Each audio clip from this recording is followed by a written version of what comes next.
Student, welcome to learn with Sana classes. आज की video में हम कक्षा 12वीं का जो थर्ड चैप्टर है बंधुत्व जाति और वर्ग उसके बारे में पढ़ेंगे। तो उसके बारे में पढ़ने से पहले सबसे पहले आप लोगों को इस चैनल को सब्सक्राइब करना है, वीडियो को लाइक करना है और अपने फ्रेंड्स जो हैं उनको शेयर भी करना है। और आपको इसमें क्या चीज़ कैसी लगी, कितना समझ में आया, उसके बारे में कमेंट भी करना है। तो स्टार्ट करते हैं हम आज की क्लास। आज की वीडियो में हम हिस्ट्री का 12वीं क्लास का थर्ड चैप्टर जिसका नाम है बंधुत्व जाति तथा वर्ग, किंगशिप कास्ट एंड क्लास, उस पर चर्चा करेंगे। सबसे पहले आज की वीडियो में हम इंट्रोडक्शन देखेंगे इस चैप्टर का। तो इंट्रोडक्शन स्टार्ट करने से पहले जितने भी लोग इस चैनल को देख रहे हैं या इस वीडियो को देख रहे हैं, तो पहले तो वो इस चैनल को सब्सक्राइब करें, उसके बाद वीडियो को लाइक एंड शेयर करें। तो स्टार्ट करते हैं हम आज की क्लास। अब सबसे पहले हम 6ठी शताब्दी ईसा पूर्व से 6ठी शताब्दी ईसवी के बीच में जो बदलाव हो रहे थे उनके बारे में पढ़ेंगे। और ये जो बदलाव हो रहे थे इनकी वजह से ही इस समय में जो लोग थे उनके बीच में असमानताएं बढ़ रही थी। और ये जो बदलाव हो रहे थे ये आर्थिक और राजनीतिक जीवन पर इनका बहुत अधिक परिवर्तन पड़ रहा था। यानी जो बदलाव थे इसकी वजह से लोगों की आर्थिक और राजनीतिक जो जीवन दशा थी उसमें भी बदलाव हो रहे थे। इसकी वजह से लोगों के बीच में जो जीवन शैली थी उसमें परिवर्तन हो रहा था। यानी कि लोगों की जो जीवन शैली थी उसमें भी परिवर्तन हो रहा था। और इन्हीं बदलावों की वजह से समाज के अंदर एक विशेष सामाजिक समूह का उदय भी हो रहा था। और इन बदलावों की वजह से ही जो संपत्ति थी लोगों में, अब जो संपत्ति थी उसका जो वितरण था वो एक समान नहीं था। इसी की वजह से समाज के अंदर विषमताएं यानी कि भिन्नताएं बढ़ने लगी थी। अब जो इतिहासकार है वो इन सारी चीज़ों को यानी कि जो बदलाव हो रहे थे आर्थिक और राजनीतिक, उनको समझने के लिए कुछ स्रोतों का अध्ययन करते हैं, यानी उनको पढ़ते हैं जो भी उन्हें स्रोत मिलते हैं। तो इन स्रोतों में हमारे सामने आते हैं ग्रंथ और अभिलेख। ग्रंथों और अभिलेखों के माध्यम से जो इतिहासकार हैं वो ये समझने का प्रयास करते हैं कि किस तरह से लोगों के जीवन में परिवर्तन आ रहा था। तो सबसे पहले जब वो इतिहास का इन ग्रंथों और अभिलेखों का अध्ययन करते हैं तो उनको भी बहुत सारी चीज़ें ध्यान में रखनी पड़ती है ताकि वो इनका अर्थ सही तरीके से निकाल सके। जिसके लिए वो सबसे पहले तो ये चीज़ देखते हैं कि ये ग्रंथ और अभिलेख किसने लिखे और इनके अंदर क्या लिखा गया है, और ये ग्रंथ जो थे और अभिलेख जो थे वो किसके लिए लिखे गए थे या इसकी रचना किसके लिए की गई थी। इसके बाद इन ग्रंथों और अभिलेखों की भाषा को भी वो ध्यान से देखते हैं, और क्योंकि उससे ये पता चलता है कि वो किसके लिए लिखे गए थे। क्योंकि कुछ भाषा ऐसी होती थी जो विशेष वर्गों के द्वारा ही बोली जाती थी। सामान्य लोग जो थे या जन जो थे वो उस भाषा को नहीं बोलते थे। इसके आधार पर भी ये पता चलता है कि ये जो इसमें जो भाषा का प्रयोग हुआ है वो किसके लिए। तो हमें ये पता चल जाता है कि ये जो अभिलेख या ग्रंथ लिखे गए हैं वो किसके लिए लिखे गए हैं। और इन्हीं ग्रंथों और अभिलेखों का अध्ययन करने के बाद जो इतिहासकार है उन्हें ये पता चलता है कि उस समय समाज में जो लोग रह रहे थे वो किस तरह का आचार व्यवहार करते थे और किस तरह के रिवाजों को वो मानते थे।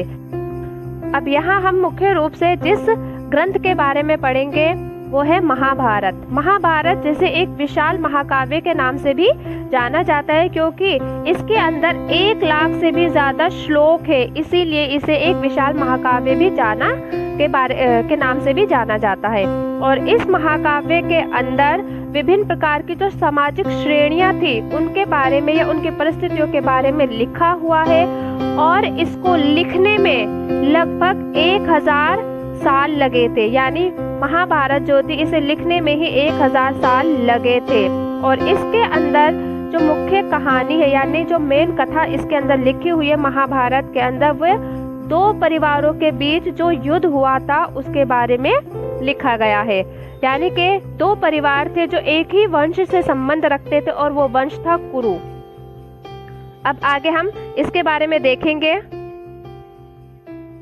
अब यहाँ हम सबसे पहले कुरु डायनेस्टी यानी कुरु वंशावली के बारे में जानेंगे कि किस तरह से कुरु वंश की शुरुआत हुई। जो मुख्य पात्र थे महाभारत के, तो इसकी जो शुरुआत थी वो शांतनु से होती है, राजा शांतनु से। राजा शांतनु जो थे उनकी 2 पत्नियां थी। पहली पत्नी गंगा, दूसरी पत्नी थी सत्यवती। पहली पत्नी जो थी गंगा, उनसे जो पुत्र उत्पन्न हुए उनका नाम था भीष्म, और इन्होंने, ये सबसे बड़े पुत्र थे लेकिन इन्होंने कभी शादी नहीं की। जो दूसरी पत्नी थी उनसे विवाह से पहले एक पुत्र उत्पन्न हुआ जिसका नाम था व्यास, और विवाह के बाद इनके 2 पुत्र उत्पन्न हुए। एक का नाम था चित्रांगद, दूसरे का नाम था विचित्रवीर्या। अब जो पहला पुत्र था उनकी मृत्यु हो चुकी थी एक युद्ध में शादी से पहले ही। जो दूसरे पुत्र थे उनकी 3 पत्नियां थी। पहले का नाम था अंबिका, दूसरी का नाम था अंबालिका, और तीसरी जो थी वो एक दासी थी। जो पहली पत्नी थी उनसे जो पुत्र उत्पन्न हुआ उसका नाम था धृतराष्ट्र। ये सबसे बड़े पुत्र थे विचित्रवीर्या के, लेकिन ये ब्लाइंड थे, नेत्रहीन थे। फिर उसके बाद जो इनसे छोटे पुत्र थे वो उनकी दूसरी पत्नी से उत्पन्न हुए थे और उनका नाम था पांडु। फिर जो तीसरी पत्नी थी उनसे उत्पन्न हुए जो पुत्र थे उनका नाम था विदुर। अब हम देखते हैं धृतराष्ट्र के पुत्रों के बारे में। जो धृतराष्ट्र थे उनकी शादी हुई गांधारी से, और उस गांधारी को जो थे 100 पुत्र उत्पन्न हुए थे, जिसमें दुर्योधन, दुष्यंत और 98 भाई और थे। इसके अलावा एक पुत्री भी थी जिसका नाम था दुशाला। फिर जो पांडु थे उसकी 2 पत्नियां थी। पहली का नाम कुंती, दूसरी का नाम माद्री। कुंती से शादी से पहले एक पुत्र उत्पन्न हुआ जिसका नाम था कर्ण, और इसके बाद शादी के बाद 3 पुत्र उत्पन्न हुए। सबसे बड़े पुत्र का नाम था युधिष्ठिर, दूसरे का भीम, तीसरे का अर्जुन। और जो माद्री थी उनसे 2 पुत्र उत्पन्न हुए, नकुल, सहदेव। ये 5 मिलकर पांडव कहलाए, और जो धृतराष्ट्र के पुत्र थे यानी 100 भाई, ये मिलकर कौरव कहलाए। और इस तरह से यहाँ पर क्योंकि धृतराष्ट्र नेत्रहीन थे वो राजा नहीं बन सकते थे, लेकिन असमय पांडु की मृत्यु हो जाती है तो उसके बाद धृतराष्ट्र को उसकी गद्दी पर बैठा दिया जाता है। फिर इसके बाद जो कौरव होते हैं, जब वो बड़े हुए कौरव और पांडव, तो इनके बीच सत्ता को लेकर और उत्तराधिकार को लेकर लड़ाई शुरू हो गई, और उसी का परिणाम थी महाभारत, जिसके बारे में हम पढ़ेंगे। अब इसमें सबसे पहले तो हम ये देखेंगे कि किस तरह से महाभारत का संस्करण तैयार किया गया, यानी किस तरह से इसे लिखा गया। अब इसे लिखने के लिए 1919 में संस्कृत के एक विद्वान थे V.X. सुक्थांकर।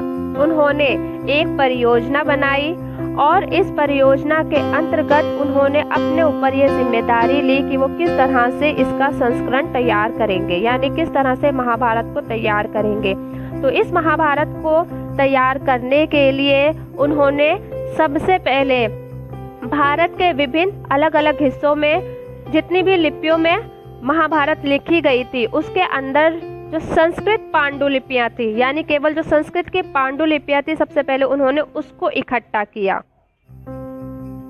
और उन पांडुलिपियों के अंदर जो श्लोक थे उनकी तुलना की, और तुलना करने के बाद जो एक जैसे श्लोक थे उनको इकट्ठा किया, यानी कि उनको एकत्रित कर लिया, उनको चयन कर लिया। फिर उसके बाद उन्होंने उनका प्रकाशन किया, जो कि लगभग 13,000 पेजों में हुआ, और सिर्फ इतना कार्य करने में ही इन्हें 47 वर्ष लग गए, यानी 47 इयर्स लग गए सिर्फ इतना काम करने में। और ये जो पूरी प्रक्रिया थी इसमें मुख्य रूप से 2 बातें उभर कर आई।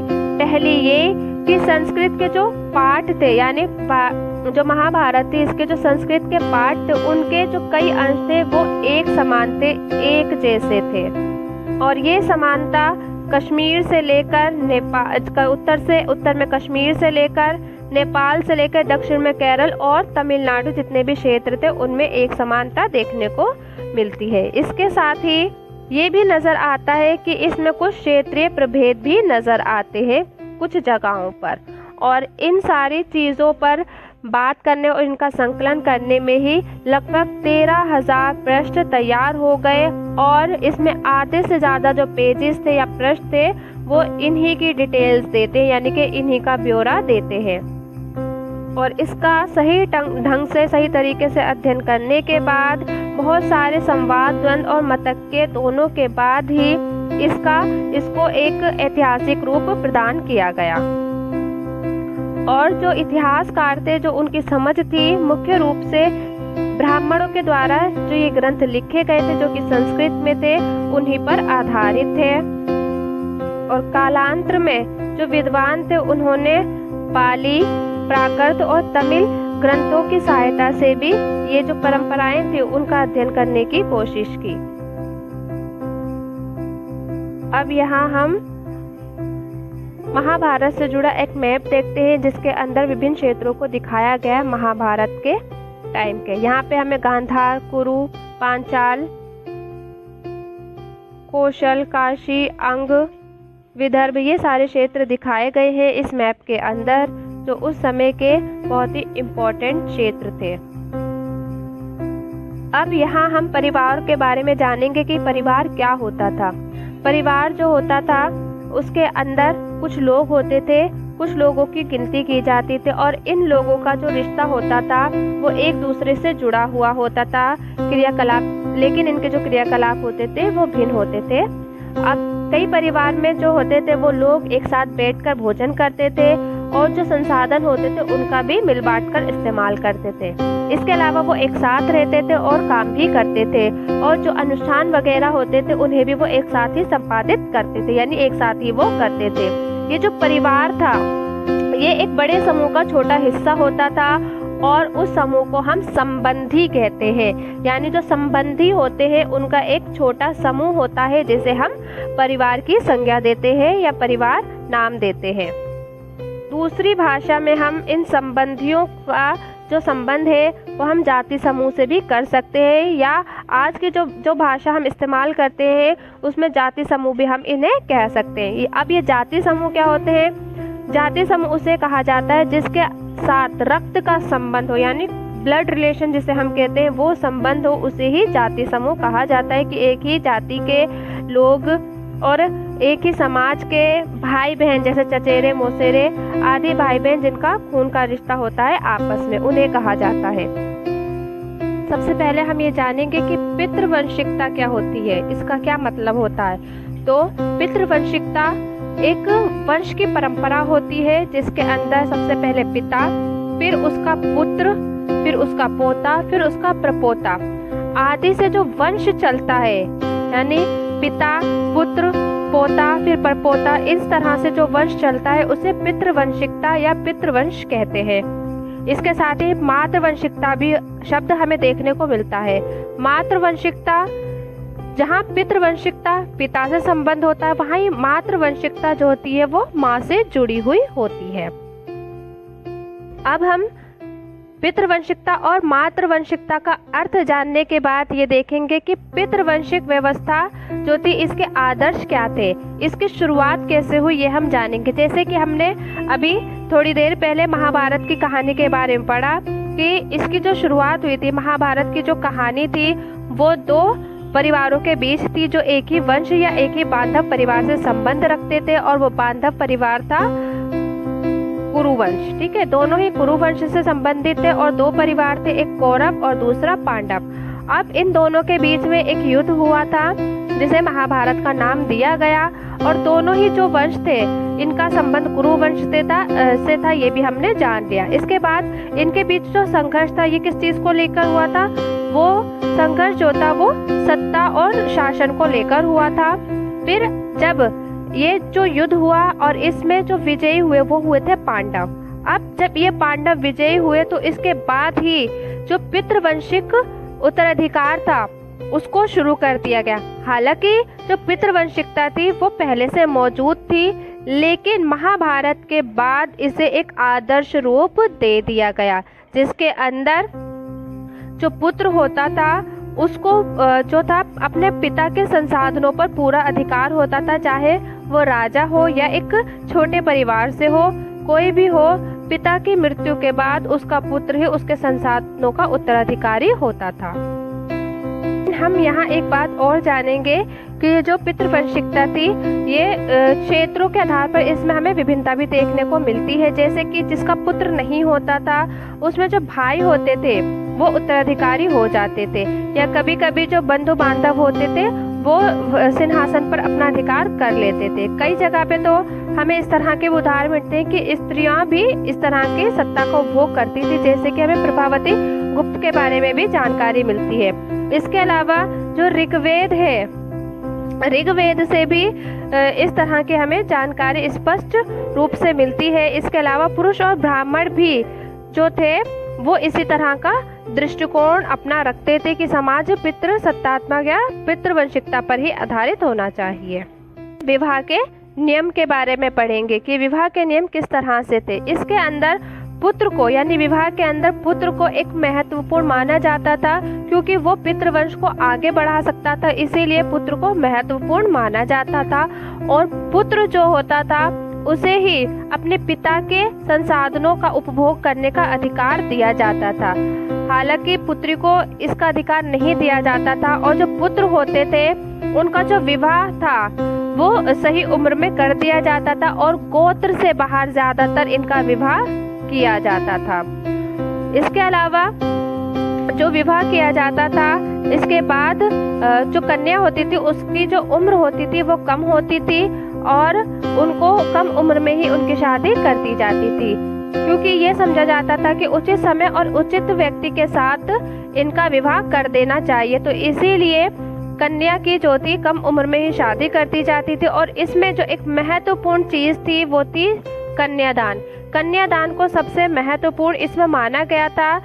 जो कन्यादान होता था वो पिता के द्वारा दिया जाता था, और ये सबसे महत्वपूर्ण धार्मिक कर्तव्य माना गया था, और ये विवाह के नियमों में आता है। यानी कि विवाह के नियमों के अंदर जो सबसे महत्वपूर्ण पुत्री के पिता का कर्तव्य होता था वो होता था कन्यादान या कन्या की भेंट करना। इसके साथ ही हम ये देखते हैं कि विवाह के कितने प्रकार थे। इस समय में विवाह के जो नियम थे उसके अंतर्गत विवाह के 2 प्रकार थे। पहला है अंतर विवाह, जैसे कि हमने अभी पढ़ा कि जो पुरुष होते थे उनका गोत्र के बाहर विवाह कर दिया जाता था, तो उस विवाह को कहते थे बहिर्विवाह, यानी गोत्र से बाहर जो विवाह किया जाता था उसे बहिर्विवाह कहते थे, और जो गोत्र के अंदर विवाह किया जाता था उसे अंतर्विवाह कहते थे। इसके अलावा बहुपत्नी विवाह भी प्रचलित था, जिसके अंदर एक पति की कई पत्नियां होती थी। इसके साथ ही बहुपति प्रथा भी प्रचलित थी, जिसके अंदर एक पत्नी के कई पति होते थे। इस तरह की पद्धतियां भी उस समाज में मौजूद थी। इसके बाद हम ये देखेंगे कि ये जो नियमों की व्यवस्था थी जिसे ब्राह्मणों ने तैयार किया था, और इनका जो अनुसरण था समाज के अंदर सबसे पहले वो ब्राह्मणों को ही करना होता था। यानी सबसे पहले जो इनका पालन करते थे वो ब्राह्मण करते थे, और जब वो पालन करते थे तो समाज के जो बाकी लोग होते थे उन्हें भी इनका अनुसरण करना पड़ता था, यानी इन्हें मानना पड़ता था। और लगभग 500 ईसा पूर्व से ये जो मानदंड शुरू हुए थे उनको धर्म सूत्र या धर्मशास्त्र नाम के संस्कृत के ग्रंथों में रखा गया था या लिखा गया था। और इसमें सबसे महत्वपूर्ण जो धर्मशास्त्र था वो थी मनुस्मृति, और इसे जो लिखा गया था वो लगभग 200 ईसा पूर्व से 200 ईस्वी के बीच लिखा गया था। यानी कि जो हमें नियम मिलते हैं, विवाह से संबंधित नियम मिलते हैं, वो हमें धर्मशास्त्र और या फिर धर्मसूत्र हम कह सकते हैं उसके अंदर मिलते हैं। और इन धर्मशास्त्र या इन धर्मसूत्रों को मनुस्मृति जो है उस वो सबसे महत्वपूर्ण मानी गई है। और जो मनुस्मृति है इसे जो लिखा गया वो लगभग 200 ईसा पूर्व से 200 ईस्वी के बीच लिखा गया। और इस मनुस्मृति के अंदर विवाह के 8 प्रकारों का उल्लेख मिलता है। अब यहाँ हम मुख्य रूप से विवाह के जो 8 प्रकार मनुस्मृति में दिए गए हैं उनके नामों के बारे में पढ़ेंगे। इनके जो नाम है वो इस तरह से हैं। पहला का नाम है ब्रह्म विवाह, देव विवाह, आर्ष विवाह, प्रजापत्य विवाह, असुर विवाह, राक्षस विवाह, गंधर्व विवाह और पेशाच विवाह। ये मनुस्मृति में दिए गए 8 प्रकार के विवाहों के नाम हैं जो हमें मनुस्मृति के अंदर मिलते हैं। ये जो मनुस्मृति थी इसको 200 ईसा पूर्व से 200 ईस्वी के बीच में लिखा गया था। अब हम एक्सप्लेनेशन पढ़ेंगे इन विवाहों का, आखिर इनका जो नामकरण था या जो इनका नाम था वो किस आधार पर रखा गया था। हमारे सामने पहला विवाह है ब्रह्म विवाह, जिसे ब्रह्म विवाह कहा जाता था। इसके अंदर जो विवाह होता था वो माता पिता की मर्जी से किया जाता था, यानी कि जो वर होता था उसको माता पिता अपनी मर्जी से ढूंढ कर लाते थे और जो वधू होती थी उसका विवाह उससे कर देते थे। ये जो विवाह होता था वो वैदिक जो रीति रिवाज और नियम थे उसके अनुसार ये विवाह किया जाता था और इसी विवाह को सबसे उत्तम विवाह माना गया। यानी पहले विवाह जिसका नाम ब्रह्म विवाह है, इसे सबसे उत्तम प्रकार का विवाह माना जाता था। अब दूसरा विवाह है जिसका नाम है देव विवाह।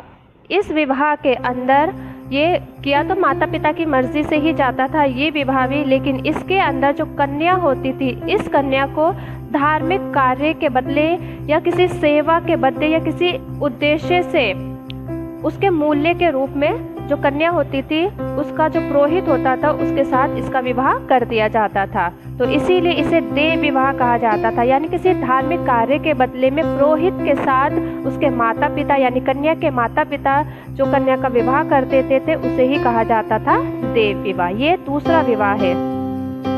अब अगला विवाह है तीसरा विवाह, जिसे हम आर्ष विवाह के नाम से जानते हैं। अगला विवाह है आर्ष विवाह। इसके अंदर जो पुरुष होता है वो कन्या के बदले में गाय या एक बैल का जोड़ा जो होता था उसका कन्या के माता पिता को दान देता था और इसीलिए इसका नाम आर्ष विवाह रखा गया है। यानी कि आर्ष विवाह के अंदर कन्या के बदले में बैलों का जोड़ा या गाय ली जाती थी जो पुरुष यानी कि वर के परिवार वाले या माता पिता कन्या के माता पिता को देते थे। अगला विवाह है चौथा विवाह, जिसे हम कहते हैं प्रजापत्य विवाह। इस विवाह के अंदर जो माता पिता होते थे, कन्या के जो माता पिता होते थे वो कन्या की मर्जी के बिना यानी लड़की जो होती थी उसकी मर्जी के बिना किसी भी धनवान व्यक्ति के साथ कन्या की शादी कर देते थे। इसे ही कहा जाता था प्रजापत्य विवाह। यानी ये विवाह भी माता पिता की मर्जी से होता था, लेकिन इसमें कन्या की मर्जी नहीं पूछी जाती थी और बिना उसकी मर्जी से ही किसी अभिजात वर्ग या किसी अमीर या धनवान व्यक्ति जो होता था उसके साथ जो लड़की होती थी उसका विवाह कर दिया जाता था। अगला विवाह है पांचवा विवाह गंधर्व विवाह। इस विवाह के अंदर जो वर और वधू होते थे वो माता पिता की मर्जी के बिना किसी रीति रिवाज के खुद ही शादी कर लेते थे और इसीलिए इसे गंधर्व विवाह कहा गया है। इसके अंदर माता पिता की मर्जी नहीं होती थी, बल्कि जो वर और वधू होते थे वो अपनी मर्जी से ही यानी जिसे हम कह सकते हैं कि वो लोभ खाकर एक दूसरे से विवाह कर लेते थे, जिसे हम आज के टाइम में लव मैरिज कहते हैं, प्रेम विवाह। ये इसी तरह का विवाह होता था। अगला विवाह छठे नंबर का जो विवाह है ये था असुर विवाह। इसके अंदर जो था कन्या को खरीदा जाता था, यानी पैसों के बदले में कन्या की शादी कर दी जाती थी, इसीलिए इसे असुर विवाह कहा गया था। असुर विवाह के अंदर जो माता पिता होते थे वो कन्या को बेच देते थे जो वर के परिवार वाले थे उन्हें। तो जो कन्या होती थी उसको आर्थिक यानी कि उसको खरीद कर उसकी शादी करी जाती थी, तो इसीलिए इसे असुर विवाह कहा जाता था। अगला विवाह है राक्षस विवाह। ये 7वें नंबर का विवाह है। इसे राक्षस विवाह क्यों कहा जाता है? इसे राक्षस विवाह इसलिए कहा जाता है क्योंकि इसके अंदर जो कन्या होती थी उसका अपहरण करके यानी जबरदस्ती कन्या की शादी कर दी जाती थी, उसे अगवा या उसका अपहरण करके, इसीलिए उसे राक्षस विवाह कहा जाता है। यानी राक्षस विवाह के अंदर लड़की को ज़बरदस्ती उठा लिया जाता था, फिर उसके बाद किसी भी पुरुष के साथ उसकी शादी कर दी जाती थी, इसीलिए इसे राक्षस विवाह कहा गया है। अगला विवाह है पैशाच विवाह, या आखिरी यानी 8वें नंबर का विवाह है। इस विवाह के अंदर जो लड़की होती थी जब वो नींद में होती थी या बेहोशी की हालत में होती थी या मानसिक रूप से वो दुर्बल होती थी, ऐसी स्थिति में उसके साथ शारीरिक संबंध बनाने के बाद उसके साथ विवाह किया जाता था, इसीलिए इसे पैशाच विवाह कहा गया है।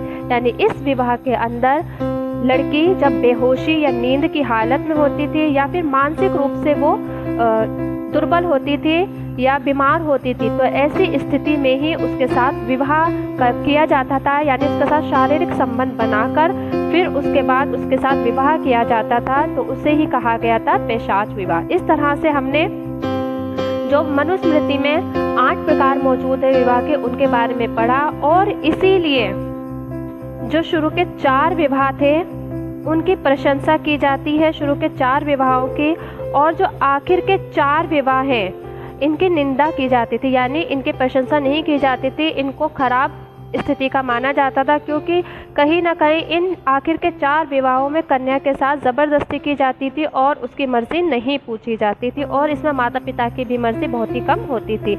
इसीलिए शुरू के 4 विवाहों को जो थे उनकी प्रशंसा की गई है, और आखिर के जो 4 विवाह हैं उनकी निंदा की गई है। और इन 8 विवाहों में सबसे उत्तम विवाह जो माना गया है वह ब्रह्म विवाह को ही माना गया है। अब हम आगे स्त्री का गोत्र पढ़ेंगे कि इसकी शुरुआत किस तरह से हुई और कहाँ हमें इसके बारे में जानने को मिलता है। सबसे पहले तो हम ये देखेंगे कि इसकी जो शुरुआत हुई थी वो ब्राह्मण पद्धति के अनुसार हुई थी, और लगभग 1000 ईसा पूर्व के बाद ही ये जो गोत्र की व्यवस्था थी ये प्रचलन में आई थी। और मुख्य रूप से जो ब्राह्मण होते थे उनमें ये देखा जाता था, यानी गोत्रों के बारे में देखा जाता था। और इसके अंदर जो गोत्र होते थे ये एक वैदिक ऋषि के नाम पर रखे जाते थे, यानी गोत्र का जो नामकरण था वो वैदिक ऋषि के नाम पर किया जाता था। और उस गोत्र के जो व्यक्ति होते थे या जो सदस्य होते थे वो उसी ऋषि मुनि के वंशज माने जाते थे, यानी उसी के वंश के माने जाते थे। और इन गोत्रों के मुख्य रूप से 2 नियम होते थे।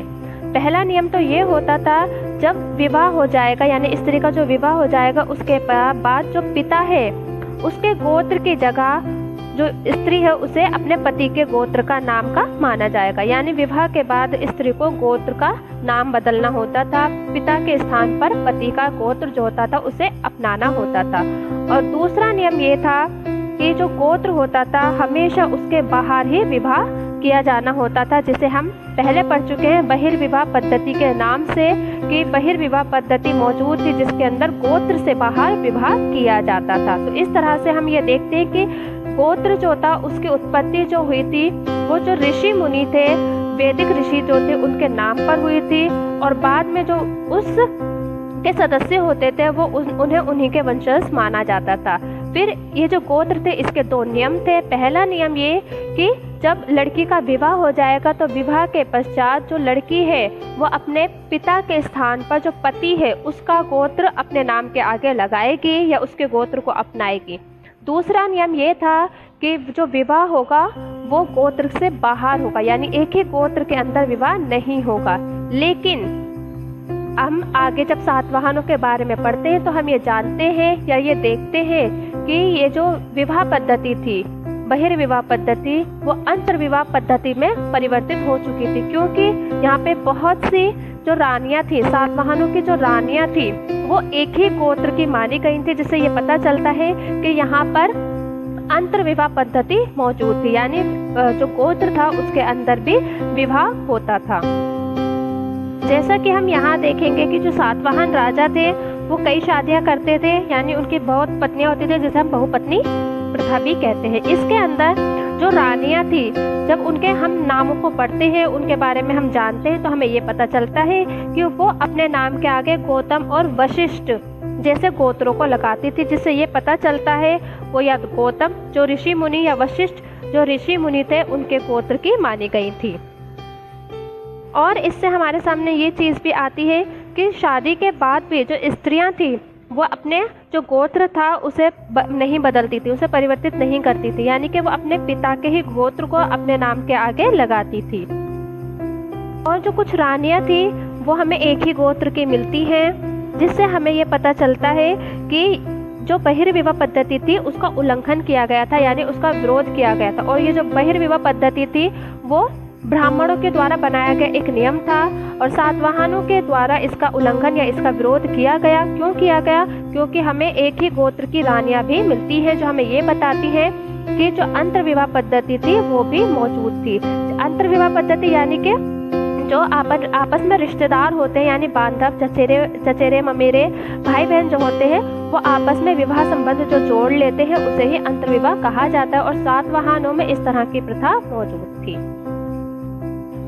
अब हम इसमें देखेंगे माताएं कितनी महत्वपूर्ण थी और कितनी नहीं। ये भी हमें सातवाहन जो राजा थे उनसे ही पता चलता है कि इस समय में माताएं भी महत्वपूर्ण थी। माना कि जो उत्तराधिकार था या सिंहासन था वो पितृवंशिक था। यहाँ हमें पता चलता है कि सिंहासन पितृवंशिक था, लेकिन जो राजा थे वो अपने नाम के आगे मातृ नाम यानी कि माता का नाम लगाते थे, जिससे कि हमें ये पता चलता है कि जो माताएं थी वो भी बहुत महत्वपूर्ण मानी जाती थी। और यहाँ हमारे सामने एक उदाहरण भी है माताओं का, जिसमें नाम दिखाया गया है, जैसे राजा गौतमीपुत्र श्री सातकर्णी। ये हमें बताता है कि हाँ, यहाँ पर माताएं भी महत्वपूर्ण थी सातवाहनों में।